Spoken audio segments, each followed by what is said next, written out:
प्यारे दोस्तों, कभी ऐसा लगता है कि जैसे सब कुछ हमारे खिलाफ हो रहा है। इस वीडियो में हम समझेंगे कि कर्म का यह रहस्य क्या है। हम जानेंगे कैसे, कब और क्यों कर्म अपना हिसाब लेने आता है। क्या यह केवल हमारे पिछले कर्मों का फल है या इसका कुछ और गहरा मतलब है? तो यदि आप जानना चाहते हैं कि आपके जीवन में हो रही घटनाओं का कर्म से क्या संबंध है, तो इस वीडियो को अंत तक जरूर देखें। और हाँ, यदि आपको हमारे वीडियो पसंद आए तो हमारे चैनल को सब्सक्राइब करना ना भूलें, ताकि आप ऐसे ही और ज्ञानवर्धक वीडियो पा सके। चलिए बिना समय गंवाए वीडियो शुरू करते हैं। हमारा आज का विषय, जो जैसा कर्म करता है उसे वैसा ही फल मिलता है, फिर वह चाहे राजा हो या रंक मित्रों। जब दुराचारी राजा कंस को मारने के बाद श्री कृष्ण अपने माता पिता वासुदेव और देवकी, जो कि कंस की जेल में बंद थे, को मुक्त कराने के लिए गए, तब माता देवकी ने श्री कृष्ण से पूछा, हे कृष्ण, मेरे प्रिय पुत्र, तुम स्वयं नारायण हो, भगवान विष्णु के अवतार हो, फिर भी कंस को मारने और हमें मुक्त कराने के लिए आपने 14 वर्षों तक प्रतीक्षा क्यों की? हमें इतना कष्ट क्यों दिया? तब श्री कृष्ण ने मुस्कुराते हुए उत्तर दिया, आदरणीय मां, आपने मुझे हमारे पिछले जन्म में 14 वर्षों के लिए वन में क्यों भेजा? किस कारण से हमसे क्या त्रुटि हुई? माता देवकी ने हैरान होते हुए कहा, तुम ऐसा क्यों कहते हो कि मैंने तुम्हें वन भेजा है? यह असंभव है, यह सत्य नहीं है। तब श्री कृष्ण ने कहा, माता, शायद आप भूल गई हो कि पिछले जन्म में आप कैकेयी और पिता वासुदेव दशरथ देव की सोचती रह गईं और फिर जिज्ञासावश पूछा, इस जीवन में माता कौशल्या कौन है? कृष्ण ने उत्तर दिया, माता यशोदा, कर्म का प्रभाव किसी को नहीं छोड़ता, स्वयं भगवान भी इससे बच नहीं सकते। हम अपने जीवन में क्या प्राप्त किए यह महत्वपूर्ण नहीं है, हमारे कर्म कैसे हैं यह महत्वपूर्ण है। प्रत्येक इंसान को अपने कर्मों के हिसाब से ही फल की प्राप्ति होती है। देखिए, कर्म का नियम कितना बेदाग है, नित्य मुक्ति ही उपाय है। भगवान श्री कृष्ण ने कहा कि मैंने अपने कर्म का फल भोगा है और आपने आपके कर्मों का फल भोगा है। कई लोगों के मन में यह प्रश्न होगा कि उन्हें कर्मों का फल कब मिलता है? कर्मों का फल इसी जन्म में मिलता है या अगले जन्म में? हम जो कर्म करते हैं उसमें से कुछ कर्मों का फल हमें तत्काल भी मिलता है और कुछ कर्मों का फल हमें इसी जन्म में बाद में मिलता है। इसी प्रकार कुछ ऐसे कर्म होते हैं जिनका फल हमें अगले जन्म में मिलता है। कुछ कर्मों का फल लंबे समय तक मिलता रहता है। जैसे किसी भूखे को आपने भोजन कराया तो उससे आपको खुशी मिली। यह खुशी तुरंत मिली और यह कर्म आपके पुण्य कर्मों में शामिल हो गया। अब इस कर्म का फल पहला तो खुशी के रूप में मिला और दूसरा तब मिलेगा जब आपके पुण्य कर्म प्रकट होंगे। यह फल क्या होगा ये कोई नहीं जानता। इसी प्रकार यदि आपने चोरी की तो उसी वक्त मन में खटका और भय भी लगा होगा, अपराध बोध भी हुआ होगा। यह कर्म मन को दूषित करेगा। चोरी करने का तुरंत फल मन को दूषित करने के रूप में मिला। इसके बाद यदि पकड़ा गया तो तब वह अलग से फल मिलेगा। अब यह कर्म पाप कर्म में शामिल होकर बाद में भी प्रकट होगा। अधिकतर कर्मों का फल हमें इसी जन्म में मिल जाता है। यदि पुराने पाप कर्म ज्यादा है तो वर्तमान बड़ा ही संघर्ष भरा होगा, दुखदायी होगा, और यदि पुण्य कर्म ज्यादा है तो वर्तमान बहुत ही सुखद होगा।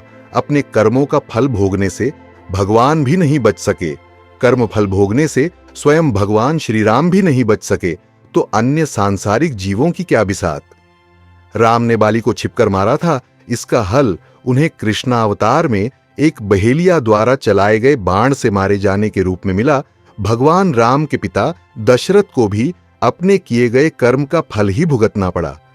दशरथ ने अनजाने में श्रवण कुमार का वध कर दिया था, जिस कारण पुत्र वियोग में उसके पिता की मृत्यु हो गई। इसका फल दशरथ को राम के वनवास के कारण उनके वियोग में देह त्याग कर भोगना पड़ा। इसलिए लोगों को सत्कर्म की ओर प्रवृत्त होना चाहिए ताकि उन्हें सुखद फल मिल सके। हमें हमेशा अच्छे कर्म करना चाहिए, क्योंकि अच्छे कर्म का फल हमेशा मीठा होता है। प्राचीन समय की बात है, एक राजा था जिसका नाम धर्मवीर। राजा धर्मवीर अपने न्याय और धर्म पालन के लिए प्रसिद्ध था। उनकी प्रजा उन्हें अत्यधिक स्नेह और आदर देती थी। राजा धर्मवीर का एक अद्भुत महल था जो चारों ओर सुंदर बागों से घिरा हुआ था। राजा धर्मवीर का एक घनिष्ठ मित्र और मार्गदर्शक था ऋषि वशिष्ठ। ऋषि वशिष्ठ एक महान ज्ञानी और तपस्वी थे जिन्होंने जीवन के गुण रहस्यों को समझा था। एक दिन राजा धर्मवीर ने ऋषि वशिष्ठ से पूछा, महर्षि, क्या जीवन में किए गए कर्मों का फल अवश्य मिलता है? ऋषि वशिष्ठ ने मुस्कुराते हुए कहा, राजन, कर्मों का फल अवश्य मिलता है। यह प्रकृति का अटल नियम है। जो जैसा बीज बोता है वैसा ही फल पाता है। राजा धर्मवीर के राज्य में एक साधारण व्यक्ति रहता था जिसका नाम था हरिदास। हरिदास एक निर्धन व्यक्ति था, लेकिन उसके मन में सच्ची श्रद्धा और ईमानदारी थी। वह अपने जीवन में सदा सत्य और धर्म का पालन करता था। हरिदास अपने छोटे से खेत में दिन रात मेहनत करता और अपने परिवार का पालन पोषण करता। एक बार हरिदास के गांव में भयंकर अकाल पड़ा। सभी लोग भूख और प्यास से त्रस्त हो गए। हरिदास ने अपने पास बचे हुए अन्न को गांव के लोगों में बांट दिया। उसकी इस उदारता से गांव वाले बहुत प्रभावित हुए, लेकिन हरिदास का परिवार भूखा रह गया। राजा धर्मवीर ने ऋषि वशिष्ठ से कहा, महर्षि, हरिदास ने अपने कर्मों से बहुत पुण्य कमाए हैं, लेकिन फिर भी वह और उसका परिवार कष्ट में है। क्या यह न्याय है? ऋषि वशिष्ठ ने उत्तर दिया, राजन, यह केवल प्रारंभ है। कर्मों का फल समय पर मिलता है। हरिदास का और उसकी निष्ठा उसे अवश्य ही फल प्रदान करेगी। कुछ दिनों बाद एक दिन हरिदास को जंगल में एक गुफा मिली। गुफा के भीतर उसे एक विशाल खजाना मिला। हरिदास ने उस खजाने का उपयोग न केवल अपने परिवार के लिए किया, बल्कि पूरे गांव को उस खजाने से लाभान्वित किया। हरिदास की उदारता और कर्मों का फल उसे सुख और समृद्धि के रूप में मिला। राजा धर्मवीर ने इस घटना से प्रेरणा ली और उन्होंने यह संकल्प लिया कि वे भी अपने राज्य में धर्म और न्याय का पालन करेंगे। प्राचीन काल की बात है, जब द्वारका नगरी में भगवान श्री कृष्ण का शासन था। उसी समय एक छोटे से गांव में सुदामा नामक ब्राह्मण रहता था। सुदामा का बचपन बहुत ही सादा और निर्धनता में बीता। वह और श्री कृष्ण एक ही गुरुकुल में पढ़े थे और बचपन के घनिष्ठ मित्र थे। मित्रों, एक गांव में एक औरत गंगा देवी रहती थी। गंगा देवी का जीवन संघर्ष और कठिनाइयों से भरा हुआ था, लेकिन उन्होंने कभी भी अपने धर्म और कर्तव्यों से मुंह नहीं मोड़ा। गंगा देवी का जन्म एक संपन्न परिवार में हुआ था। उनके माता पिता ने उन्हें अच्छे संस्कार दिए थे। उनका विवाह एक प्रतिष्ठित परिवार में हुआ, लेकिन विवाह के कुछ ही समय बाद उनके पति का निधन हो गया। गंगा देवी ने अपने पति के निधन के बाद अपने बच्चों को पालने के लिए कठिन परिश्रम किया। गंगा देवी ने छोटे मोटे काम करके अपने बच्चों का पालन पोषण किया। उन्होंने सदा अपने बच्चों को सच्चाई, ईमानदारी और परिश्रम का पाठ पढ़ाया। गंगा देवी की मेहनत और संघर्ष के बावजूद जब उनके बच्चे बड़े हुए तो उन्होंने अपनी मां की परवाह करना छोड़ दिया। गंगा देवी हर दिन भगवान की पूजा करती और प्रार्थना करती थी। उन्होंने अपने जीवन के हर पल को भगवान की सेवा में समर्पित कर दिया। उनका मानना था कि भगवान हर किसी के कर्मों का फल अवश्य देते हैं।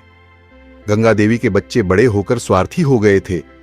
वे अपनी मां की मेहनत और त्याग को भूल गए थे। गंगा देवी की हालत दिन प्रतिदिन खराब होती जा रही थी, लेकिन उनके बच्चे उनकी सहायता करने के बजाय उन्हें उपेक्षित कर देते थे। गंगा देवी की स्थिति देखकर गांव वाले बहुत दुखी थे। उन्होंने गंगा देवी की सहायता करने का निर्णय लिया। गांव वाले गंगा देवी के लिए भोजन और दवाइयों का प्रबंध करते थे। गांव वालों की सहायता से गंगा देवी का जीवन थोड़ा तो बेहतर हो गया। गंगा देवी ने अपने बच्चों की उपेक्षा के बावजूद कभी हार नहीं मानी। उन्होंने अपने जीवन में सदा सच्चाई और धर्म का पालन किया। उनकी भक्ति और ईमानदारी ने उन्हें मन की शांति दी। गंगा देवी का मानना था कि उनके बच्चों को उनके कर्मों का फल अवश्य मिलेगा। एक दिन गंगा देवी के बच्चों ने अपनी मां की हालत देखी और उन्हें व्यवहार पर पश्चाताप हुआ। उन्होंने समझा कि उन्होंने अपनी मां के साथ बहुत अन्याय किया है। बच्चों ने गंगा देवी से माफी मांगी और उनके अच्छे जीवन के लिए हर संभव प्रयास किया। गंगा देवी ने अपने बच्चों को माफ कर दिया और उन्हें आशीर्वाद दिया। उन्होंने कहा, कर्मों का फल भोगने ही पड़ता है, लेकिन यदि मनुष्य अपने कर्मों को सुधार ले तो भगवान भी उसे क्षमा कर देते हैं। गंगा देवी की कहानी यह सिखाती है कि कर्मों का फल अवश्य भोगना पड़ता है, लेकिन ईमानदारी और भक्ति का फल भी अवश्य मिलता है। गंगा देवी का जीवन संघर्षमय था, लेकिन उन्होंने कभी भी अपने धर्म और कर्तव्यों से मुंह नहीं मोड़ा। उनकी कहानी हमें सिखाती है कि सच्चाई और धर्म के मार्ग पर चलने वाले को अंत में सुख और शांति प्राप्त होती है। मित्रों, इसलिए हमेशा अच्छे कर्म करते रहना चाहिए, क्योंकि बुरे कर्मों का फल तो कभी ना कभी भोगना ही पड़ेगा। अगर हम अच्छे कर्म करेंगे तो हमारा जीवन भी अच्छा ही होगा। मित्रों, प्राचीन समय की बात है, एक छोटे से गांव में रुक्मिणी नाम की एक औरत रहती थी। रुक्मिणी के पास एकमात्र संपत्ति थी, उसकी प्यारी भैंस जिसका नाम गोपी था। गोपी उसके लिए सिर्फ एक पशु नहीं थी, बल्कि उसकी सहेली और परिवार का हिस्सा थी। रुक्मिणी का जीवन संघर्षों से भरा था। बचपन में ही माता पिता का साया सिर से उठ गया था। विवाह के बाद भी जीवन में कठिनाइयां कम नहीं हुई। पति की असमय मृत्यु ने रुक्मिणी को जीवन के कठोर यथार्थ से सामना कराया। उनके पास केवल एक भैंस थी जो उनके जीवन का सहारा थी। रुक्मिणी की भैंस गोपी दूध देती थी, जिससे रुक्मिणी अपनी आजीविका चलाती थी। गोपी के दूध से न केवल रुक्मिणी को भोजन मिलता, बल्कि वे गांव के बच्चों को भी दूध देती थी। गांव वाले रुक्मिणी और गोपी को बहुत प्रेम करते थे और उनकी मदद करने में कभी पीछे नहीं हटते थे। एक बार गांव में भीषण सूखा पड़ा, जिससे सभी लोग प्रभावित हुए। रुक्मिणी और गोपी के लिए चारा और पानी जुटाना बहुत मुश्किल हो गया। रुक्मिणी ने दिन रात मेहनत करके गोपी के लिए चारा जुटाया। उन्होंने कभी हार नहीं मानी और अपने कर्मों में विश्वास बनाए रखा। रुक्मिणी हर दिन भगवान की पूजा करती और प्रार्थना करती थी। उनका मानना था कि भगवान ऐसे भक्तों की सहायता अवश्य करते हैं। उन्होंने अपने जीवन के हर पल को भगवान की सेवा में समर्पित कर दिया। गोपी भी मंदिर के आंगन में बैठती और रुक्मिणी की भक्ति में सम्मिलित होती थी। एक दिन गोपी अचानक बीमार पड़ गई। रुक्मिणी बहुत चिंतित हो गई। उन्होंने गांव के वैद्य को बुलाया, लेकिन गोपी की हालत में कोई सुधार नहीं हुआ। रुक्मिणी ने गोपी के लिए रात दिन सेवा की और भगवान से प्रार्थना की। उन्होंने कभी गोपी का साथ नहीं छोड़ा और अंततः गोपी ठीक हो गई। रुक्मिणी ने अपने जीवन में सदा त्याग और परिश्रम का पालन किया। उन्होंने अपनी आवश्यकताओं को भूलकर हमेशा दूसरों की भलाई के लिए काम किया। गांव वालों ने उनके इस त्याग को देखा और उनकी सराहना की।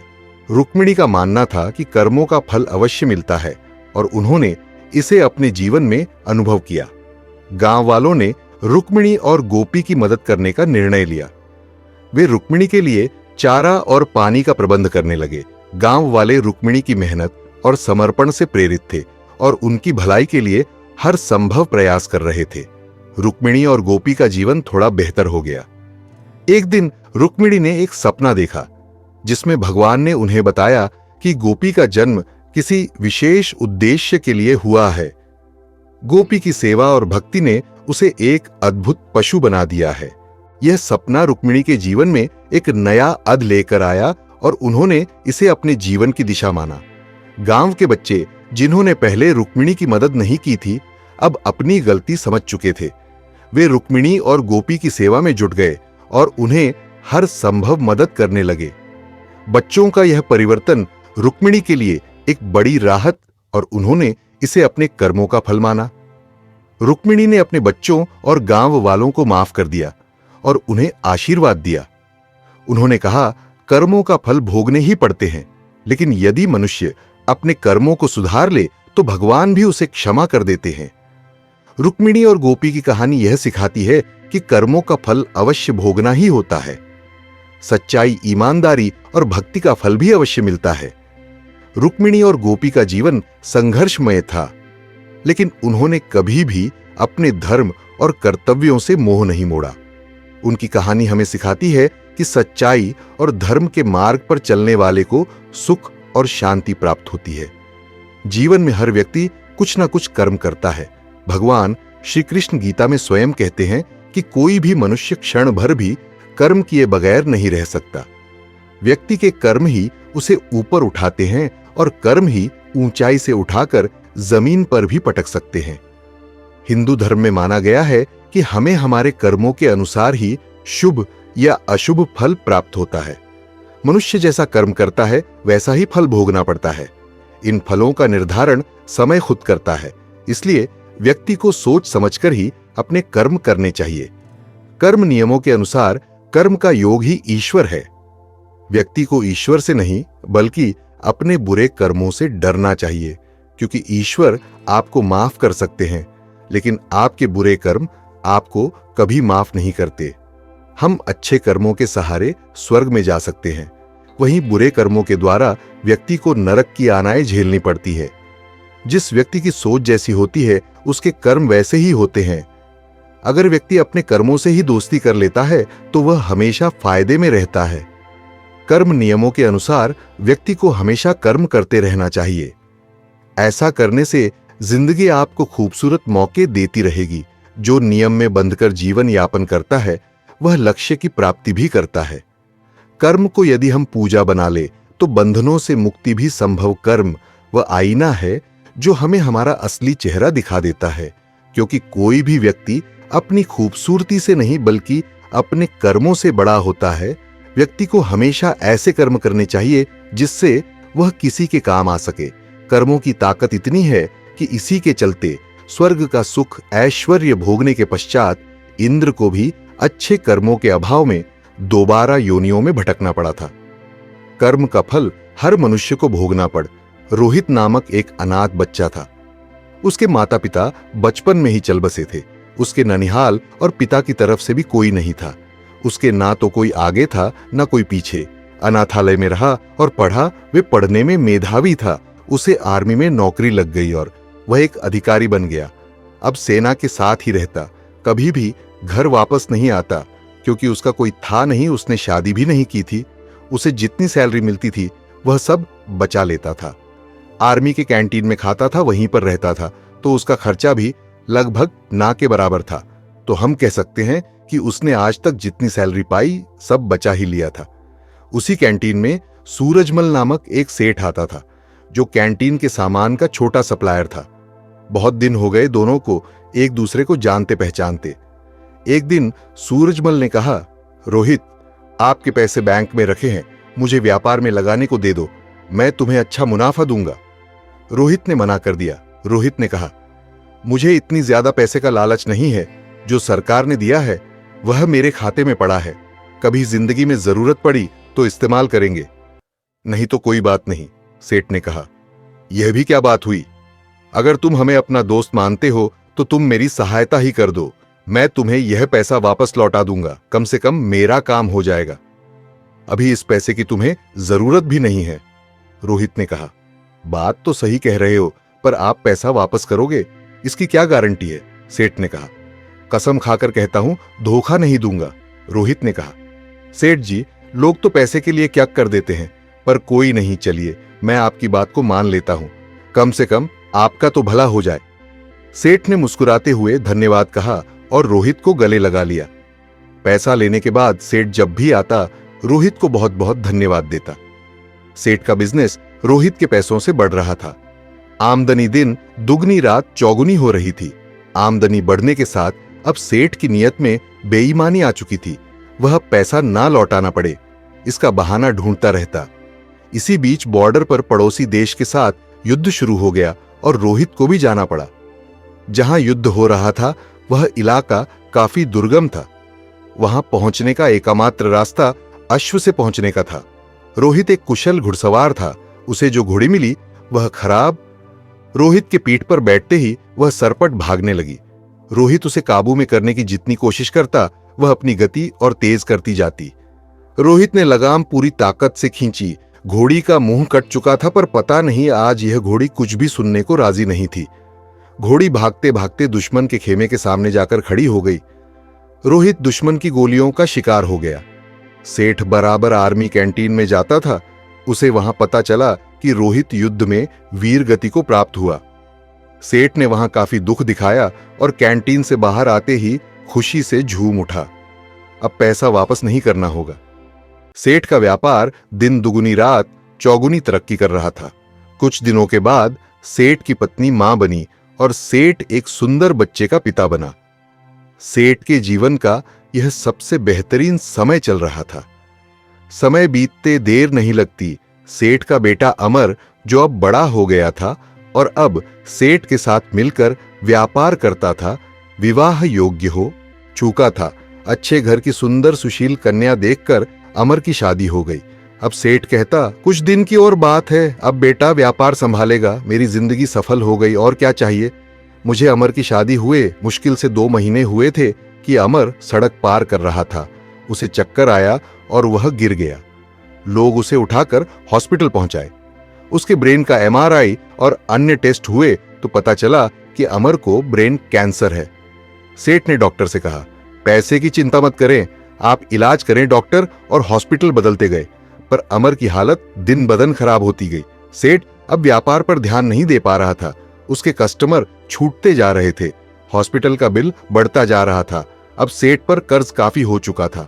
सेठ पर था। अब अमर को डॉक्टर ने जवाब दे दिया। सेठ हार चुका था। किसी चमत्कार की आशा में बैठा था। चमत्कार तो नहीं हुआ, पर अमर अब इस दुनिया में नहीं रहा। महीनों जिंदगी की जंग लड़ने के बाद अमर हार चुका था। सेठ के घर में हाहाकार मच गया। सेठ, सेठानी, अमर की पत्नी सब विलाप कर रहे थे। यहां तक कि घर के नौकरों का भी रो रो हाल बुरा था। एक साधु उधर से गुजर रहे थे। उन्होंने करुण क्रंदन सुना तो रुक गए। वहां जाकर उन्होंने कहा, रोने से कुछ नहीं होगा, जो होना था वो हो गया। सेठ गुस्से में बोला, मेरे साथ ही क्यों? साधु ने कहा, सब कर्म का फल है, यहीं चुकाकर जाना होता है।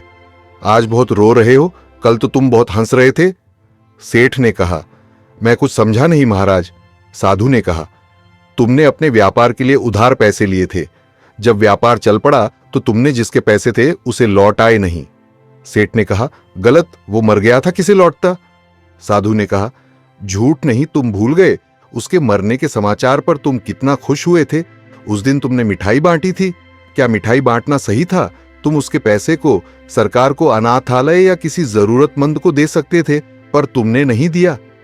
तुम्हारी नियत में खोट थी। सेठ शर्मिंदा था। आज सेठ वहीं पर खड़ा था जहां पर आज से 20 साल पहले खड़ा था। आज ना तो पैसे थे, ना व्यापार, और ना ही पुत्र, और ढेर सारा कर्ज था। साधु ने कहा, यह तुम्हारा पुत्र वही लड़का रोहित था। यह अपना हिसाब चुकाने आया था। हिसाब कर लिया और चला गया। जितना उसने तुम्हें दिया था सूद सहित वापस ले लिया। तुमने उसकी शिक्षा, शादी, हॉस्पिटल सब पर खूब खर्च किया। जब वह गया तो मैं भिखारी बनाकर गया। सेठ ने सूखते हुए कहा, मान लिया, मेरी गलती थी। कि क्या गलती? इससे तो सिर्फ 2 महीने पहले शादी हुई थी। साधु ने कहा, यह इसका कर्म फल था। यह पिछले जन्म में वह घोड़ी थी जिसके चलते रोहित की जिंदगी खत्म हुई।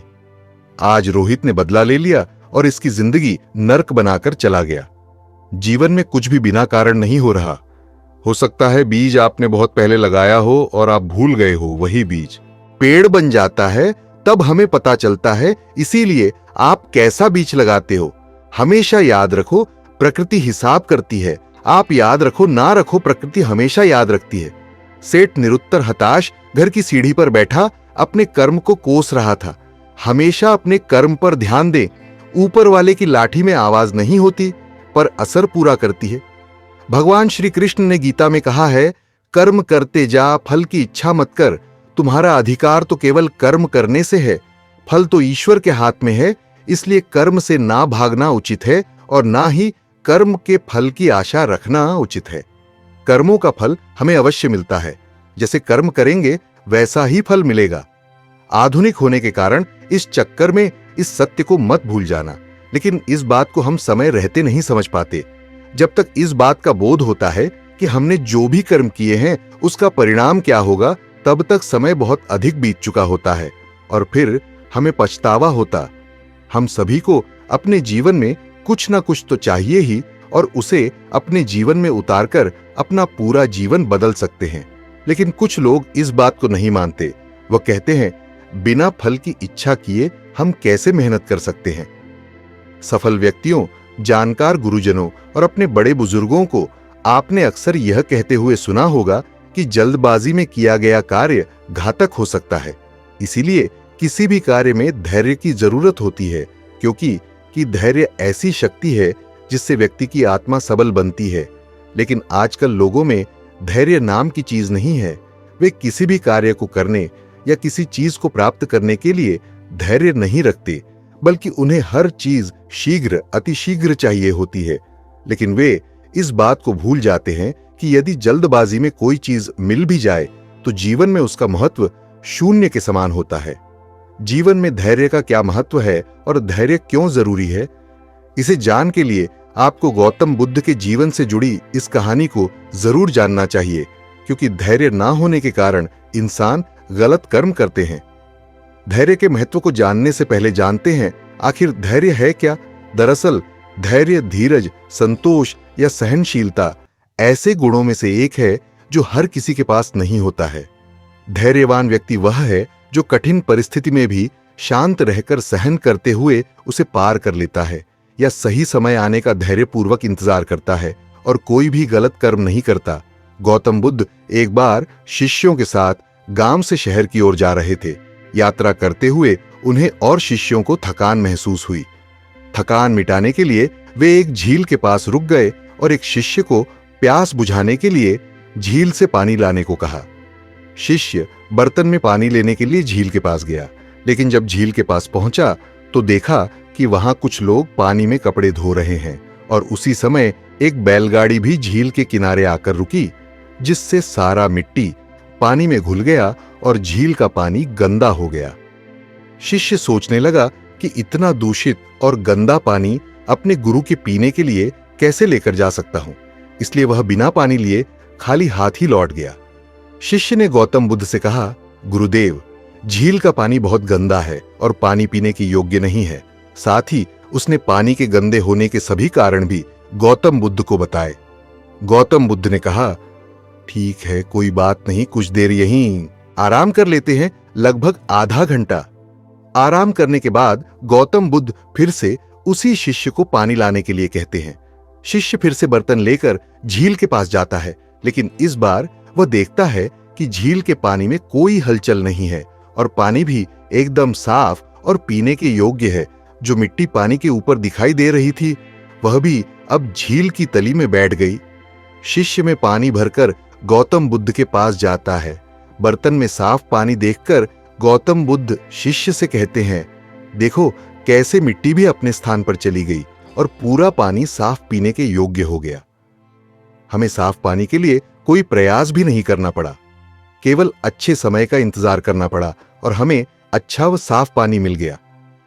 इससे यह सिद्ध होता है कि भले ही जीवन में कितना भी कठिन समय क्यों ना आए, अगर थोड़ी देर ठहर कर उस मुश्किल समय के बीतने का इंतजार किया जाए तो आने वाला समय अपने आप ही अच्छा हो जाता है। इसलिए जीवन में धैर्य जरूरी है। गौतम बुद्ध की बात सुनकर शिष्य इस अमूल्य सीख को देने के लिए उनका धन्यवाद करता है। अधिकतर पूजा और भगवान को मानने आरती करने वालों की जिंदगी खुशहाल नहीं होती, जितनी की दुष्ट व्यक्तियों की होती है। यह सब देखने के बाद आपके मन में भी यह सवाल जरूर उठा होगा, अच्छे लोगों के साथ ही बुरा क्यों होता है। लेकिन आज के समय में नई पीढ़ी के लोग इस बात को नहीं मानते। इसका सबसे बड़ा कारण यह है कि वे धर्म ग्रंथों को पढ़ते नहीं हैं या फिर लिखी बातों पर विश्वास नहीं करते। धर्म ग्रंथों में भगवद गीता एक ऐसा धर्म ग्रंथ है जिसमें मनुष्य के मन में उठने वाले प्रश्नों को विस्तार से बताया गया है। भगवद गीता में वर्णित एक कथा के अनुसार अर्जुन के मन में जब भी कोई दुविधा उत्पन्न होती थी तो वे उसके समाधान के लिए श्री कृष्ण के पास पहुंच जाते थे। एक दिन की बात है, अर्जुन श्री कृष्ण के पास आए और उनसे बोले, हे वासुदेव, मुझे एक दुविधा ने घेर रखा है और उसका समाधान आप ही बता सकते हैं। तब श्री कृष्ण ने अर्जुन से कहा, हे धनंजय, अपनी बात को विस्तार से बताओ, तब मैं तुम्हें उसका हल बताऊंगा। तब अर्जुन बोले, हे नारायण, कृपा कर आप मुझे यह बताइए कि अच्छे लोगों के साथ हमेशा बुरा ही क्यों होता, जब बुरे लोग हमेशा खुशहाल ही दिखते हैं। अर्जुन के मुख से ऐसी बात सुनकर श्री कृष्ण बोले, हे पार्थ, मनुष्य जैसा देखता है या महसूस करता है, वास्तव में वैसा कुछ नहीं होता, बल्कि अज्ञानतावश वह सच्चाई को समझ ही नहीं पाता है। श्री कृष्ण की बात सुनकर अर्जुन हैरान हो गए और बोले, हे नारायण, आप क्या कहना चाहते हैं? मैं समझ नहीं पाया। श्री कृष्ण ने कहा, सुनो, तुम खुद ही समझ जाओगे। हर प्राणी को अपने कर्मों के अनुसार ही सुख दुख मिलते हैं, अर्थात जो अच्छे कर्म करता है उसे अच्छा फल मिलता है और जो बुरे कर्म करता है उसे बुरा फल मिलता है, क्योंकि अच्छे कर्म और बुरे कर्म इंसान पर ही निर्भर करते हैं।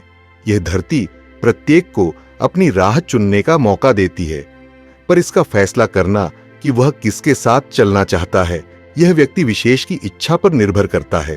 फिर कथा सुनाते हुए श्री कृष्ण जी बोले, बहुत समय पहले की बात है, एक नगर में 2 पुरुष रहते थे, जिनमें से एक व्यापारी था जिसके लिए अपने जीवन में धर्म और नित्य की बहुत महत्ता थी।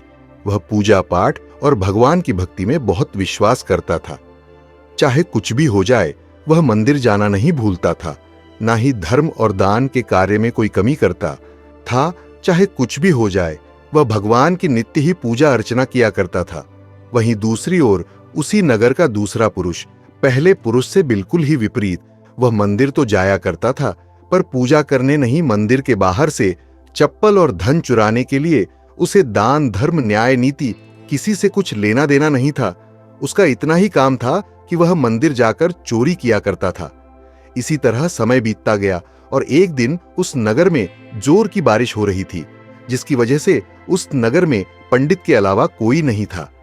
यह बात जब दूसरे पुरुष को पता चली तो उसके मन में ख्याल आया कि अब यह सही मौका है मंदिर के धन को चुराने का। अब वह बारिश में ही मंदिर पहुंच गया। मंदिर पहुंचते ही उस चोर व्यक्ति ने पंडित से नजर बचाते हुए सारे धन को चुरा लिया और बड़ी प्रसन्नता से वहां से निकल गया। उसी समय धर्म कर्म पर विश्वास करने वाला व्यापारी भी मंदिर पहुंचा और भगवान के दर्शन किए, परंतु दुर्भाग्य से मंदिर का पुजारी उस भले व्यक्ति को ही चोर समझ बैठा और शोर मचाने लगा। शोर सुनते ही मंदिर में लोगों की भीड़ जमा हो गई और सभी लोग उस भले व्यापारी को ही चोर समझ बैठे, फिर उसे अपमानित करने लगे। यह सब देखकर वह भला व्यक्ति हैरान रह गया और उसे समझ नहीं आ रहा था कि उसके साथ यह क्या हो रहा है।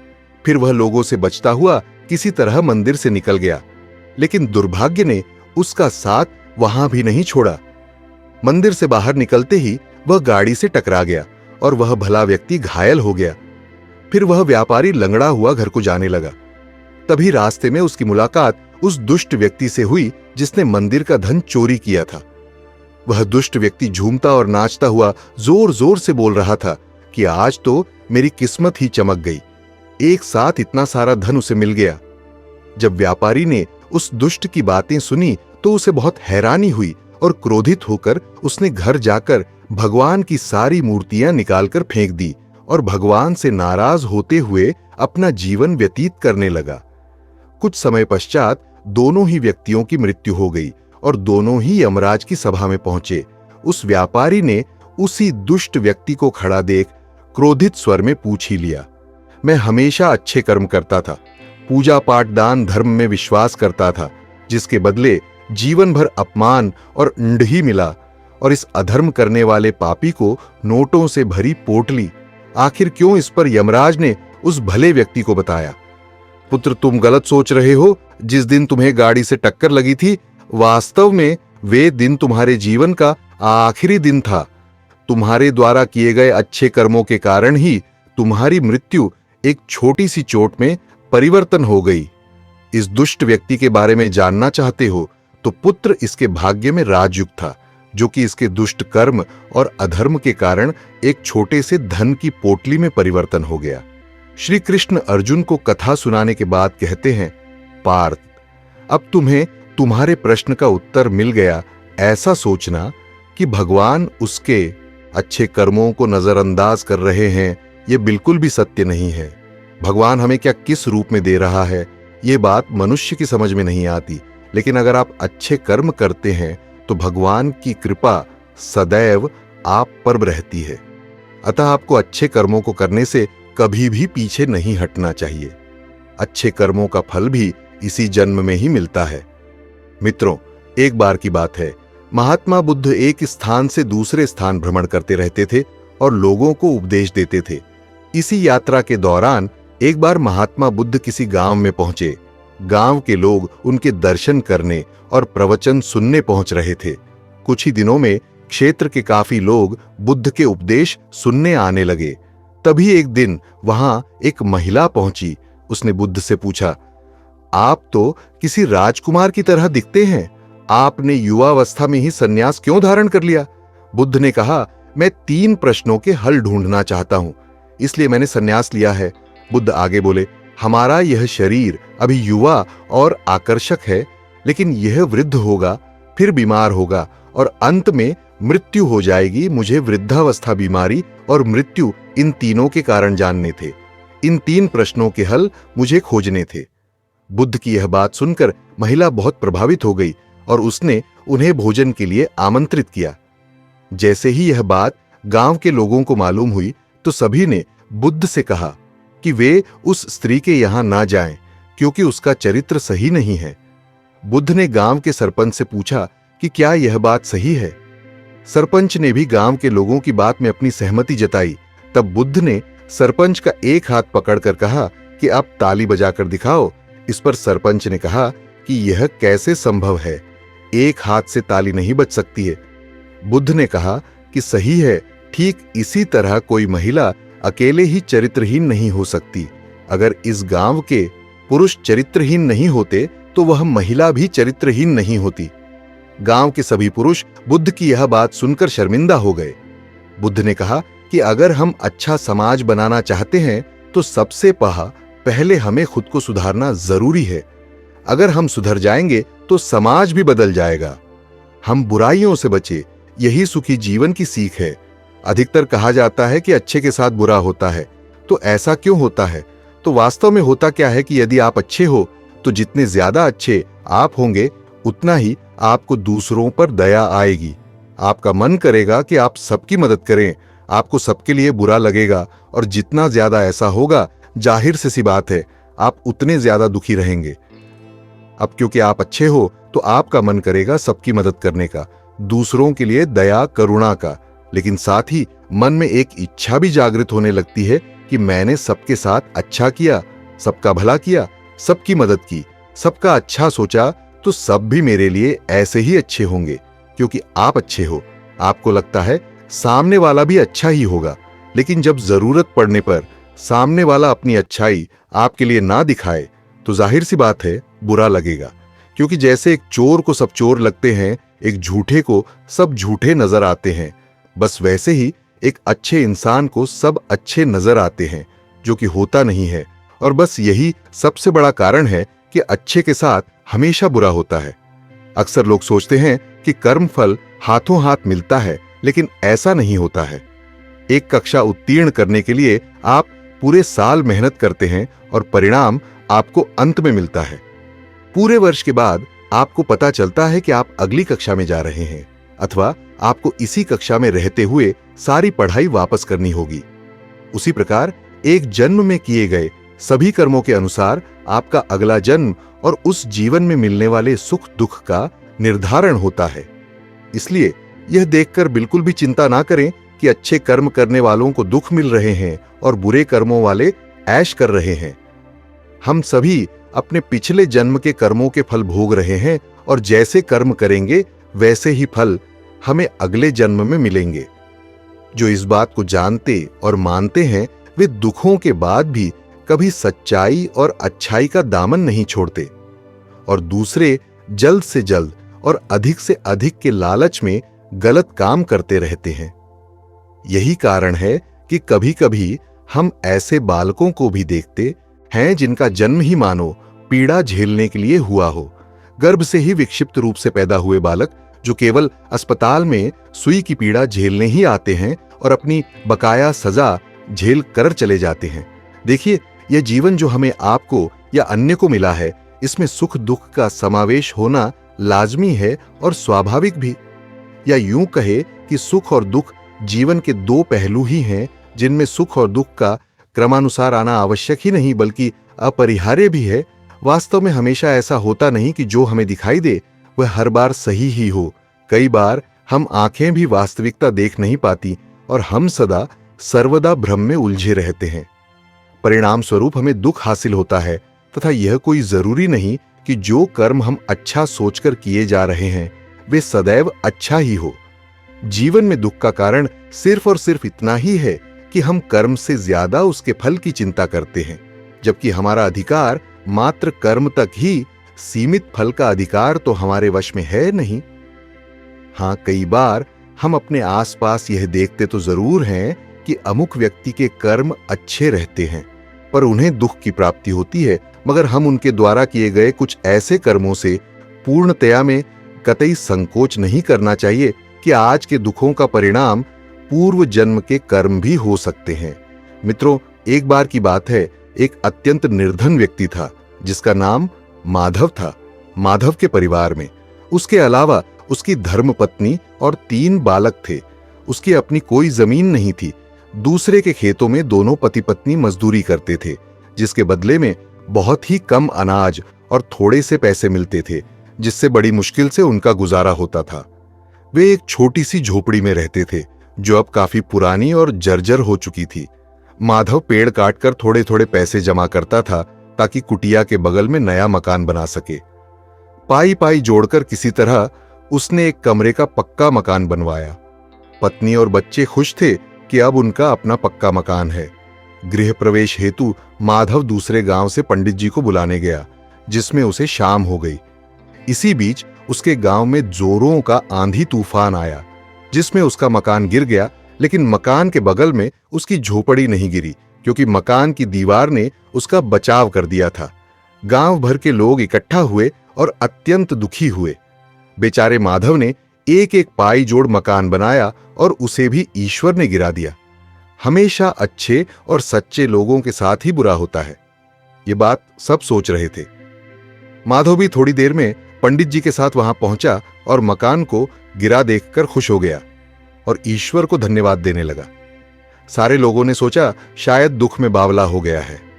बेचारा पंडित जी सब कुछ देख और सुन रहे थे। उन्होंने माधव से कहा, जिस ईश्वर ने तुम्हारा मकान गिरा दिया, जिसे तुमने बहुत मेहनत बनवाया था, फिर भी तुम उन्हें धन्यवाद क्यों कह रहे हो? माधव ने कहा, मकान के बगल में मेरी कुटिया सही सलामत है, क्योंकि मकान दूसरी तरफ से गिरा है। यह चमत्कार ईश्वर के अलावा कौन कर सकता है? इतने बड़े तूफान में भी मेरी पत्नी और बच्चे सुरक्षित हैं, इससे बढ़कर और क्या हो सकता है? और अगर इस मकान में रहने के उपरांत यह तूफान आता तो अच्छा ही है। जो यह अभी हो गया, मेरे ईश्वर ने हम सबकी अनमोल जान बख्श दी। पंडित जी माधव की बात से गदगद हो गए। उन्होंने कहा, वाह, कितनी गहरी बात कह दी तुमने।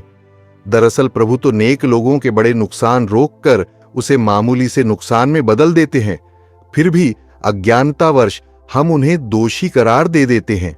एक पत्थर की चोट पर हम ईश्वर को दोषी बता देते हैं, जबकि एक पर्वत जैसी समस्या को वह छोटे से पत्थर में परिवर्तित कर देते हैं। प्रत्येक प्राणी अपने पूर्व कर्मों का फल भोगता है, लेकिन सच्चे और नेक लोगों के कष्ट ईश्वर कम अवश्य करता है। यह कर्म भूमि है, जो जैसा करेगा वैसा ही पाएगा। दुख और सुख दोनों एक ही सिक्के के पहलू हैं। जिंदगी में इन दोनों का सिलसिला चलता ही रहता है। अगर कोई अच्छा कर्म करता है तो उसके साथ अच्छा होता है, और इसके विपरीत यदि कोई व्यक्ति बुरे कामों को अंजाम देता है तो उसके साथ बुरा होना स्वाभाविक है। हालांकि कभी कभार अच्छे कर्मों को अंजाम देने के बावजूद अक्सर इंसान के साथ बुरा ही होता है, जबकि किसी बुरे इंसान की जिंदगी में सब कुछ अच्छा ही होता है। अब सवाल यह आता है कि यदि किसी जीव को उसके कर्मों के आधार पर उसका फल मिलता है, तो फिर ऐसा होने के पीछे क्या कारण है मित्रों? कहीं ना कहीं आपका भाग्य आपके पूर्वजों के कर्मों से जुड़े हुए हैं। जी हां, आपको जानकर हैरानी होगी कि प्रत्येक इंसान का भाग्य उसके पारिवारिक कर्मों से जुड़ा हुआ होता है। इसका सीधा अर्थ यह है कि आपके पूर्वज अपने जीवन काल में किस तरह के काम किए हैं, उसके आधार पर भी कुछ हद तक आपका भाग्य निर्भर करता है। इसी के चलते आपने देखा होगा कि कुछ लोग दुष्ट प्रकृति के होने के बाद भी उनके साथ सब कुछ अच्छा होता है। ऐसा इसलिए क्योंकि भूतकाल में उनके पूर्वजों ने निश्चित रूप से अच्छे काम किए होंगे। इसके विपरीत सीधे साधे भले लोगों के साथ बुरा इसलिए होता है क्योंकि शायद उनके पूर्वजों ने किसी दिल दुखाया होगा या कुछ बुरा किया होगा। हालांकि इसके साथ ही सबसे बड़ा सत्य यह है कि इन सारी चीजों से इंसान को कभी भी बेहद खुश या विचलित नहीं होना चाहिए, क्योंकि अंत में इंसान के खुद के कर्म से उसके भाग्य का निर्धारण होता है। जो जैसा बोएगा वह वही काटेगा। अपने कर्म का फल इंसान को निश्चित रूप से मिलता है, बस सही समय का इंतजार करना होता है। एक आम निष्कर्ष तो यही है कि अगर आप शेर नहीं छेड़ते तो इसका मतलब यह नहीं कि शेर भी आपको नहीं खाएगा। तो फिर क्या यह संसार हमेशा से इसी तरह संचालित होता आया है? शायद हाँ, इससे जुड़ी एक रोचक कहानी है। एक बार किसी जंगल में एक लड़का नदी किनारे घूम रहा था। तभी उसने एक दुखी और हताश स्वर में किसी के रोने की आवाज सुनी। उसने देखा कि एक मगरमच्छ जाल में उलझा हुआ है और मदद के लिए पुकार लगा रहा है। वह लड़का उसकी मदद करना चाहता था, परंतु उसे उस पर संदेह भी था। मगरमच्छ ने कहा, कृपया मेरी मदद करो, मुझे बचा लो, मुझे रिहा कर दो। लड़के ने कहा, अगर मैं आपकी मदद करता हूं तो आप आजाद होते हुए ही मुझे खा लेंगे। मगरमच्छ ने रोते हुए कहा, मैं उस व्यक्ति को कैसे खा सकता हूं जिसने मेरी जान बचाई? इस विशाल वन में बहुत से जीव जंतु हैं जिन्हें मैं खा सकता हूं। आप विश्वास रखें, मैं आपको कोई हानि नहीं पहुंचा अंगा और सदैव आपका ऋणी रहूंगा। लड़के को दया आ गई और उसने जाल काटना शुरू कर दिया। जैसे ही मगरमच्छ का सिर जाल से बाहर आया तो उसने लड़के के पैर को अपने जबड़े में जकड़ लिया। मगरमच्छ ने कहा, मैं बहुत दिनों से भूखा हूं, तुम एक अच्छे शिकार हो। लड़के ने कहा, यह क्या बकवास है, लानत है, तुम पर मेरी भलाई का ऐसा अच्छा सिला दे रहे हो। मगरमच्छ ने कहा, मैं क्या कर सकता हूं, यही दुनिया का दस्तूर है। लड़के ने रोते हुए कहा, यह तो पूर्णतः अनुचित है, यह अन्याय है। मगरमच्छ ने कहा, अनुचित से क्या मतलब है तुम्हारा? किसी से भी पूछ लो, वे तुम्हें बताएंगे कि यह संसार कैसे संचालित होता है। अगर वे मुझे गलत साबित करते हैं तो मैं तुम्हें जाने दूंगा। लड़के ने पास के पेड़ पर एक पक्षी को देखा और उससे पूछा, क्या आपको लगता है कि मगरमच्छ की हरकतें उचित हैं? क्या यही दुनिया का तरीका है? अन्याय से भरा हुआ वह पक्षी पूरी घटना को देख रही थी। उसने तुरंत जवाब दिया कि मगरमच्छ सही। उसने बताया कि कैसे उसने बहुत मेहनत से घोंसला बनाया और अपने अंडे दिए, और फिर एक दिन एक सांप ने आकर सारे अंडे निगल लिए और उसकी मेहनत बेकार चली गई। उसने कहा कि निसंदेह यह दुनिया एक उचित जगह नहीं है। इतना कहकर वह उड़ गई। मगरमच्छ ने कहा, सुना तुमने? यह कहकर मगरमच्छ ने अपनी पकड़ और मजबूत कर दी। लड़के ने कहा, रुको। लड़के ने पास ही एक गधे को चढ़ते देखा और उससे भी वही प्रश्न किया। गधे ने कहा, दुर्भाग्य से मगरमच्छ सही है। जब मैं छोटा था मेरे मालिक ने मेरी पीठ पर बोझ ला दिया था और मुझसे अधिकतम काम लिया। मैंने उसे वर्षों तक ईमानदारी से सेवा दी। अब जब मैं बूढ़ा और कमजोर हो गया तो उसने मुझे यह कहते हुए जंगल में छोड़ दिया कि वह मुझे खाना नहीं दे सकता। अब कभी भी कोई शेर मुझे अपना शिकार बना सकता है। तो हां, मगरमच्छ सही है। इस संसार में बहुत अन्याय, असमानता और अनुचित। मगरमच्छ ने कहा, अब बहुत हो गया, मुझे भूख लगी है, तुम ईश्वर से अपनी अंतिम प्रार्थना कर लो। लड़के ने कहा, मुझे एक अंतिम अवसर दो, मुझे उस खरगोश से भी यह पूछने दो। मगरमच्छ ने कहा, तुमने मुझे बचाया है, मैं तुम्हें एक अंतिम मौका देता हूं। सवाल पूछे जाने पर खरगोश का जवाब पक्षी और गधे से पूरी तरह से अलग। खरगोश ने कहा, यह पूरी तरह बकवास है, ऐसा बिल्कुल नहीं है। दुनिया एक पूरी तरह से उचित जगह है। मगरमच्छ ने कहा, यह क्या बकवास है? मूर्ख खरगोश, बेशक यह दुनिया एक अनुचित जगह है। मुझे देखो, मैं बिना किसी गलती के इस जाल में फंस गया था। खरगोश ने कहा, ऐसा लग रहा है जैसे कोई मुंह में पान रखकर बातें कर रहा हो, स्पष्ट और जोर से बोलो। मगरमच्छ ने कहा, मैं तुम्हारी चालाकी समझ रहा हूं, मैं स्पष्ट रूप से बोलने के लिए अपना मुंह खोलूंगा और लड़का बच जाएगा। खरगोश ने कहा, तुम मूर्ख हो या क्या? तुम भूल गए कि तुम्हारी पूंछ कितनी मजबूत है। यदि वह भागने की कोशिश करता है तो वह मर जाएगा। तुम यहाँ के आसपास के सबसे ताकतवर जानवर हो। मगरमच्छ इस झूठी प्रशंसा से खुश हो गया और तर्क जारी रखने के लिए अपना मुंह खोल दिया। खरगोश ने चिल्लाते हुए कहा, भागो लड़के भागो, दूर भाग जाओ। और लड़का आजाद होते ही पूरी ताकत लगाकर भाग गया। मगरमच्छ ने कहा, धोखेबाज, तुमने मेरा खाना छीन लिया, यह बहुत अनुचित है। खरगोश ने कहा, उचित अनुचित की बात तुम ना ही करो तो बेहतर होगा। लड़का गांव भाग गया और सभी पुरुषों को इकट्ठा कर लिया, जो अपने भाले और तलवार लेकर आए और मगरमच्छों को मार डाला। उनका पालतू कुत्ता जो उनके साथ आया था, खरगोश को देखा और उसका पीछा किया। अरे अरे, लड़के ने चिल्लाया और अपने कुत्ते को पकड़ने की कोशिश की। इस खरगोश ने मेरी जान बचाई है, उस पर हमला मत करो। लेकिन बहुत देर हो चुकी थी। कुत्ते ने खरगोश की कोमल गर्दन में अपने नुकीले दांत दफन कर दिए थे। खरगोश अब भर की बेजान गेंद से ज्यादा कुछ नहीं था। लड़के ने कहा, शायद मगरमच्छ सही था, दुनिया अनहोनी और अनिष्ठा से भरी हुई है। यही जीवन है। आप कितने आध्यात्मिक या अच्छे हैं, इसका इस बात से कोई संबंध नहीं है कि आपको कितना कष्ट सहना होगा। किसी के आध्यात्मिक विकास का मतलब यह नहीं है कि वह प्रकृति के नियमों के दायरे से बाहर है। इससे कोई फर्क नहीं पड़ता कि कोई लड़का है, मगरमच्छ है, गधा है या खरगोश। जीवन में कोई गारंटी नहीं है और शायद यह अनिश्चितता ही हमारे जीवन को साहसिक बनाती है। अच्छा या महान होना आपको शारीरिक या मानसिक रोगों से बचा नहीं सकता है। यदि आप किसी से बहुत प्यार करते हैं और वफादार हैं, तो भी इसकी कोई गारंटी नहीं कि आपका साथी आपको धोखा नहीं दे सकता। श्री कृष्ण कहते हैं, अगर इंसान खुद की गलतियों को अपनी उंगलियों पर गिनने लगे तो दूसरों की जिंदगी की बुराई करने का समय ही नहीं मिलेगा। 2 शब्द मीठे बोलने से अगर किसी का खून बढ़ जाए तो वह भी एक प्रकार से रक्तदान है। खुशियां तकदीर में होनी चाहिए। तस्वीर में तो हर कोई मुस्कुराता है। आपने बरगद के वृक्ष को तो देखा होगा, जितना वह विशाल होता है उतना ही दृढ़ होता है। पतझड़ में वह सूख जाते हैं परंतु दुर्बल नहीं होते, टूटकर गिरते नहीं है। उसके विपरीत दलदल में उपजे वृक्षों को देखिए, जो दिखने में तो बड़े होते हैं। पतझड़ आए या तूफान हमेशा हरे भरे रहते हैं परंतु इतने दुर्बल होते हैं कि जलधारा के हल्के से वेग से गिर जाते हैं। परंतु ऐसा क्यों होता है? इसका कारण है जड़ें। जिसकी जड़ें दृढ़ भूमि में है वह हर चक्रवात, हर ऋतु को सह लेता है। जो जड़ें दलदल में है वह स्वयं की जड़ों को दुर्बल बना लेता है।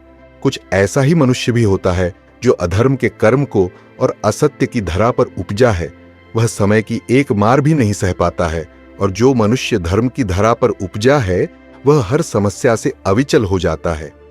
अब यह आप पर निर्भर करता है कि आप क्या बनना चाहते हैं। श्री कृष्ण कहते हैं, जीवन न कल में है और न आज में है, जीवन इस पल में है। इस पल का अनुभव ही जीवन है। हम दुनिया से कभी शांति नहीं पा सकते जब तक हम खुद अंदर से शांत ना हो। मारकर हम दिए को तो बुझा सकते हैं पर अगर बत्ती को नहीं, क्योंकि जो महकता है उसे कौन बुझा सकता है और जो जलता है वह तो खुद ही बुझ जाता है। खुद से बहस करोगे तो सारे सवालों के जवाब मिल जाएंगे। अगर दूसरों से बहस करोगे तो नए सवाल खड़े हो जाएंगे। यह महत्वपूर्ण नहीं है कि आप सफल हैं या नहीं, महत्वपूर्ण यह है कि आप उतने सफल हुए हैं या नहीं। जितनी आपके भीतर क्षमता थी उसी ने जगत बनाया है। कण कण में वह समाया है। दुख भी सुख सा बीतेगा। सर पर जब श्री कृष्ण का साया है, अगर परिस्थितियों पर आपकी पकड़ मजबूत है तो झर उगलने वाला भी आपका कुछ नहीं बिगाड़ सकता। जिस राह पर आप अकेले रह जाते हैं तो समझिए आप सही राह पर चल रहे हैं, क्योंकि सच की राह पर अपने विचारों के सिवा कोई साथ नहीं देता। फूल कभी 2 बार नहीं खिलते, जन्म कभी दोबारा नहीं मिलता। मिलने को तो हजारों लोग मिल जाते हैं पर आपके लाखों गलतियां माफ करने वाला माँ बाप नहीं मिलता। दुनिया में किसी पर हद से ज्यादा निर्भर ना रहे, क्योंकि जब आप किसी की छाया में होते हैं तो आपको अपनी परछाई नजर नहीं आती। श्री कृष्ण कहते हैं, संसार में सभी एक जैसे नहीं है, इसलिए जिसने तुम्हारा साथ दिया उसका साथ दो तथा जिसने त्याग दिया उसे तुम भी त्याग दो। दुनिया को निरंतर माफ करते रहे और परमात्मा को निरंतर याद करते रहे, जीवन सरल हो जाएगा। जीवन में वाणी को संयम से रखना अनिवार्य है, क्योंकि से दिए हुए घाव कभी भरे नहीं जा सकते। मन से पाप करने वाले को मन से, तन से पाप करने वाले को तन से, दिल से पाप करने वाले को दिल से और दिमाग से पाप करने वाले को दिमाग से सजा मिलना निश्चित है। जो मन भगवान में लगा है उसे क्या परवाह कि जीवन में क्या मिला है और क्या छिन चुका है। भक्ति प्राप्त नहीं की जा सकती, ये तो एक उपहार है। प्रार्थना ईश्वर को नहीं बदलती, लेकिन यह उसे बदल देती है। जो प्रार्थना करता है, विचलित मन व व्यक्ति को मौत उसी तरह बहा कर ले जाती है जिस तरह अचानक आई बाढ़ में गांव में सोते हुए लोग बह जाते हैं। देखते समय देखिए, सुनते समय केवल सुनिए, महसूस करते समय महसूस कीजिए और सोचते समय केवल सोचिए। यही वास्तविक कर्म है। आपका काम है अपनी पसंद के कामों को खोजना, उसे खोजे और फिर उसी काम में खुद को पूरी तरह से लगा दें। यही सफलता का मार्ग है। दुनिया में अधिकांश लोग इसलिए असफल हो जाते हैं क्योंकि विपरीत परिस्थितियां आने पर उनका साहस टूट जाता है और वे भयभीत हो जाते हैं। संसार का नियम है, जिस तरह के विचार हम अस्तित्व को संप्रेषित करते हैं, उसी तरह की ऊर्जा अस्तित्व द्वारा हम तक पहुंचती है। ध्यान रहे, विचारों का सकारात्मक होना अनिवार्य है, तभी राह सरल और सुगम होती चली जाएगी। कभी किसी और के लिए जीने का प्रयास मत करो, किसी और की दृष्टि में अच्छा बनने की चेष्टा मत करो। हम अकेले आए हैं, अकेले ही जाएंगे। हम जैसा कर्म करेंगे वैसा ही फल पाएंगे। जो बीत गया उसे भूल जाओ, जो कर रहे हो उस पर विश्वास रखो, जो होगा उसकी चिंता छोड़ दो। बस तुम्हें मात्र अपने कर्म करने हैं, पुरस्कृत करने का कार्य नियति का है। श्री कृष्ण कहते हैं, परिस्थितियों से भागो मत, उनके सामने डटकर खड़े रहो, क्योंकि कर्म करना ही मानव जीवन का पहला कर्तव्य है। हम कर्मों के द्वारा ही परेशानियों से जीत सकते हैं। मोह में हम बुराई नहीं देख पाते और गिरने में हम अच्छाई नहीं देख पाते। मनुष्य खुद ईश्वर तक नहीं पहुंचता है, बल्कि जब वह तैयार होता है तो ईश्वर खुद उसके पास आते हैं। जितना हो सके सरल और सच्चे बनने की कोशिश करे। श्री कृष्ण कहते हैं, आज के जमाने का कड़वा सच, पहला परिवार से सगा अपना कोई और नहीं हो सकता। दूसरा, गरीब का हर कोई दोस्त नहीं हो सकता। तीसरा, आज भी लोग अच्छी सीरत वाले पर ध्यान नहीं देते, बल्कि अच्छी सूरत वाले पर ध्यान देते हैं। चौथा, आज के जमाने में इज्जत सिर्फ पैसों की होती है, इंसान की नहीं। और पांचवा, किसी का सच जानकर अगर आपने उसे उसकी सच्चाई से अवगत करा दिया तो वही आपका दुश्मन हो जाएगा। श्री कृष्ण कहते हैं, जीवन में हर तूफान नुकसान करने नहीं आता, कुछ तूफान रास्ता साफ करने भी आते हैं। अच्छी तरह जानने के बाद ज्यादा देने वाला हमेशा से ठगा गया है। फिर चाहे वह प्रेम हो, साथ हो या विश्वास, आप अपना भविष्य नहीं बदल सकते, लेकिन अपनी आदतों को तो बदल सकते हैं। और निश्चित रूप से आपकी आदतों से आपका भविष्य बदल सकता है। अगर हम परिवर्तन के लिए किसी दूसरे व्यक्ति के आने की उम्मीद करेंगे तो परिवर्तन नहीं आएगा, बल्कि हमें खुद को उससे आगे लाना होगा। जो कुछ भी तुम्हारे भाग्य में लिखा है वह अवश्य ही उचित समय पर तुम्हें मिलेगा। श्री कृष्ण कहते हैं, जिंदगी में एक वक्त ऐसा भी आता है जब सब कुछ ठीक होने के बावजूद भी इंसान मुस्कुराना भूल जाता है। लोग कहते हैं, किसी एक के चले जाने से जिंदगी नहीं रुक जाती, मगर यह नहीं जानते कि लाखों के मिल जाने से भी उस एक की कमी पूरी नहीं होती। किसी के लिए पूर्ण समर्पित होना मुश्किल नहीं है। अगर आपको जिंदगी में सफल बनना है तो सफल आदमी से ज्यादा असफल आदमी की कहानी पढ़नी होगी, क्योंकि सफल आदमी की कहानी से आपको सिर्फ सार मिलेगा, लेकिन असफल आदमी की कहानी से आपको सफल होने का ज्ञान मिलेगा। किसी पर इतना विश्वास करो कि तुम्हें छल देते समय वह खुद को दोषी समझे, और प्रेम किसी से इतना करो कि उसके मन में सदैव तुम्हें खोने का डर बना रहे। श्री कृष्ण कहते हैं कि धर्म के लिए लड़ना सीखो, अधर्म का काल बनना सीखो और अपनों के लिए त्याग करना सीखो। चाहे कितना भी बुरा क्यों ना हो, तुम्हारे साथ पर यकीन रखना कि ईश्वर ने कुछ अच्छा ही सोचा होगा। एक समय की बात है, किसी छोटे से गांव में एक व्यक्ति रहता था जो अपनी ईमानदारी और सादगी के लिए मशहूर था। उसका जीवन साधारण था, लेकिन उसके दिल में दूसरों की मदद करने की गहरी इच्छा थी। वह हमेशा अपने आसपास के लोगों के साथ अच्छाई और प्रेम से पेश आता, बिना किसी स्वार्थ के। जब भी किसी को किसी की जरूरत होती, वह बिना देरी किए मदद के लिए आगे आ जाता। गांव के लोग उसकी अच्छाई की सराहना करते थे, लेकिन कभी कभी कुछ लोग उसे कमजोर समझने की भूल कर बैठते। एक दिन गांव में एक समस्या खड़ी हो गई और गांव के कुछ लोग उसके खिलाफ हो गए। उन्होंने उसकी अच्छाई का गलत मतलब निकाला और उसकी बातों को नजरअंदाज कर दिया। उसकी सलाह को महत्वहीन मानते हुए उसे अकेला छोड़ दिया। उस व्यक्ति ने बिना किसी शिकायत के यह सब सहा और चुपचाप अपनी जिंदगी में आगे बढ़ गया। उसने किसी से कोई गिला शिकवा नहीं किया, ही किसी से नाराजगी जताई। उसकी अच्छाई उसे और मजबूत बनाती गई, क्योंकि उसे पता था कि वह सही रास्ते पर है। उसने लोगों की आलोचनाओं को खुद पर हावी नहीं होने दिया और अपनी अच्छाई पर भरोसा बनाए रखा। वक्त बीतता गया और धीरे धीरे गांव को यह महसूस होने लगा कि जिस व्यक्ति को उन्होंने नजरअंदाज किया था वही उनकी सबसे बड़ी ताकत थी। उसकी सुझाव सलाह सही साबित होने लगी और उसकी मदद से लोगों की समस्याएं हल हो गईं। जिन लोगों ने उसे कमजोर समझा था वे अपनी का एहसास करने लगे। उन्हें समझ आ गया था कि उसकी अच्छाई ही उसकी सबसे बड़ी ताकत थी और उन्होंने एक सच्चे इंसान को खो दिया था। अब गांव के लोग उसे वापस बुलाने की कोशिश करने लगे, लेकिन वह व्यक्ति बिना किसी शिकायत के अपने काम में जुटा रहा। उसने कभी किसी से बदला लेने का विचार नहीं किया, ना ही अपने दिल में किसी के लिए बुराई रखी। उसने वही किया जो वह हमेशा से करता आ रहा था, लोगों की मदद और आई का रास्ता। गांव के लोगों को अपनी गलती का एहसास हुआ, लेकिन अब वे उसकी जगह कभी नहीं भर सकते थे। वह व्यक्ति अब उस दुनिया से दूर चला गया था, लेकिन उसकी अच्छाई की छाप हमेशा गांव वालों के दिलों में बनी रही। इस कहानी से हमें यह सीख मिलती है कि जब हम अपनी अच्छाई और ईमानदारी पर भरोसा रखते हैं तो जो हमें खोते हैं वे एक दिन जरूर पछताते हैं। दुनिया में कितनी भी मुश्किलें आ जाएं, अगर हम सही रास्ते पर हैं तो जीत हमारी होती है। सफलता कोई दुर्घटना नहीं होती, यह कठिन परिश्रम, धैर्य और लगन का परिणाम होती है। एक पेड़ रातों रात बड़ा नहीं होता, उसे बढ़ने में समय लगता है। इसी तरह आपको भी समय देना होगा और निरंतर प्रयास करना होगा। दुनिया में कुछ भी असंभव नहीं है। इम्पॉसिबल शब्द खुद कहता है आई एम पॉसिबल। आप चाहे जितने भी मुश्किल हालात में क्यों ना हो, आपका दृढ़ निश्चय आपको वहां ले जाएगा जहां आप जाना चाहते। अगर अभी हार मान लेंगे तो आगे बने का एम कैसे मिलेगा।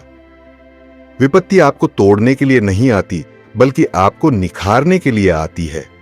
जब मुश्किलें आती हैं तब हमें लगता है कि हम हार जाएंगे, लेकिन यही वे पल होते हैं जब हम अपनी असली ताकत को पहचानते हैं।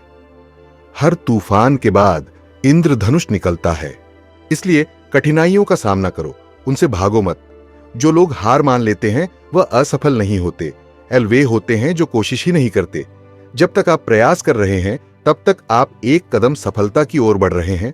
याद रखें, हर असफलता आपको एक कदम और सफलता के करीब ले जाती है। हमेशा खुद पर विश्वास रखें। अगर आप खुद पर विश्वास नहीं करेंगे तो कोई और कैसे करेगा। खुद को बताइए कि आप कुछ भी कर सकते हैं, कुछ भी बन सकते हैं।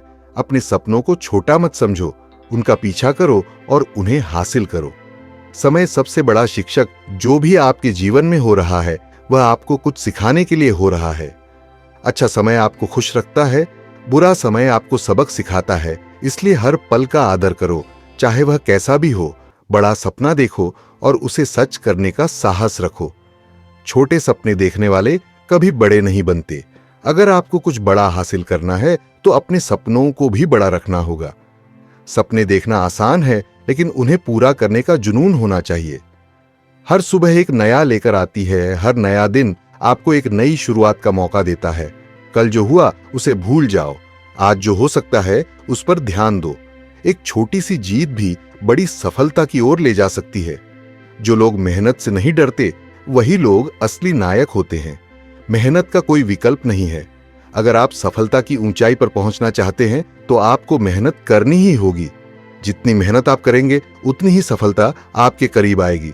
सफलता का कोई शॉर्टकट नहीं होता, आपको उसके लिए कड़ी मेहनत, समर्पण और धैर्य की जरूरत होती है। सफल लोग वही होते हैं जो हार मानने से पहले 10 बार और कोशिश करते हैं। हर विफलता से सीखिए और आगे बढ़ते रहिए। सच्चा सपना वही है जो आपको रात भर जगाए रखे, आपको उसके लिए काम करने की प्रेरणा दे। जब आपका सपना आपकी जिंदगी का मकसद बन जाए तभी आप उसे पूरा कर पाएंगे। अपने काम से प्यार करो, सफलता खुद आपके पास आएगी। अगर आप अपने काम से प्यार करते हैं तो वह काम कभी बोझ नहीं लगेगा। मेहनत आपको थका जाएगी नहीं, बल्कि और प्रेरित करेगी। जो लोग अपने काम में आनंद लेते हैं वे हमेशा आगे बढ़ते हैं। रास्ते में कितनी भी बाधाएं आए, कभी हार मत मानो। कोई भी सफलता आसानी से नहीं मिलती, आपको बार बार गिरना पड़ सकता है, लेकिन असली ताकत उसी में है कि आप हर बार उठ खड़े होते हैं। यही आपके चरित्र की असली पहचान। जो लोग इंतजार करते हैं उन्हें केवल वही मिलता है जो कोशिश करने वाले छोड़ देते हैं। इंतजार मत करो, अभी से शुरू करो। सफलता उन्हीं को मिलती है जो बिना समय गंवाए काम करने लगते हैं। यदि आप सिर्फ इंतजार करेंगे तो दूसरों के पीछे छूट जाएंगे। जब आप अपने लक्ष्य से प्यार करने लगते हैं तो कोई भी बाधा आपको नहीं रोक सकती। अगर आपका लक्ष्य आपके दिल में बसा हुआ है तो कोई भी मुश्किल आपको नहीं हरा सकती। दिल से काम करो और दुनिया की कोई ताकत आपको सफलता से दूर नहीं रख सकती। हर असफलता सफलता का एक कदम होती है। असफलता आपको सिखाती है कि अगली बार क्या नहीं करना है। जो लोग असफलता से घबराते नहीं बल्कि उससे सीखते हैं, वही लोग जिंदगी में सफल होते हैं। इसलिए हर असफलता का स्वागत करें और उससे सीखें। खुद पर यकीन रखो, क्योंकि आप खुद अपनी सफलता की चाबी हो। अगर आप खुद पर विश्वास करेंगे तो दुनिया की कोई ताकत आपको रोक नहीं। सबसे पहले खुद पर यकीन करना सीखें और फिर अपने सपनों की दिशा में काम करें। हर दिन एक नई शुरुआत है। अगर आज कुछ गलत हो गया तो कल फिर से प्रयास करें। हर दिन एक नया अवसर लेकर आता है। हर दिन नई ऊर्जा के साथ अपने लक्ष्य की ओर बढ़े और एक कदम और आगे बढ़े। धैर्य और दृढ़ता वह चाबी है जो हर ताले को खोल सकती है। अगर आप धैर्य रखते हैं और लगातार प्रयास करते रहते हैं तो कोई भी मुश्किल आपके रास्ते में नहीं आ सकती। धैर्य रखें, काम करते रहे और परिणाम आपको निश्चित रूप से मिलेंगे। आपका हर छोटा कदम भी आपको सफलता की ओर ले जाता है। बड़े बदलाव एक दिन में नहीं होते। हर दिन थोड़ा थोड़ा सुधार करें और अंत में आप देखेंगे कि आपने कितना बड़ा सफर तय किया है। छोटे छोटे कदम ही बड़े परिणाम लाते हैं। अपने सपनों का पीछा करो, क्योंकि यह आपकी जिंदगी है, किसी और की नहीं। जिंदगी का असली आनंद अपने सपनों को पूरा करने में है, न कि किसी और की अपेक्षाओं को पूरा करने में। जो आप चाहते हैं उसी के लिए काम करें, क्योंकि यह आपकी जिंदगी है। जीतने से ज्यादा महत्वपूर्ण है आपके भीतर का साहस और आपकी आत्मा की शक्ति।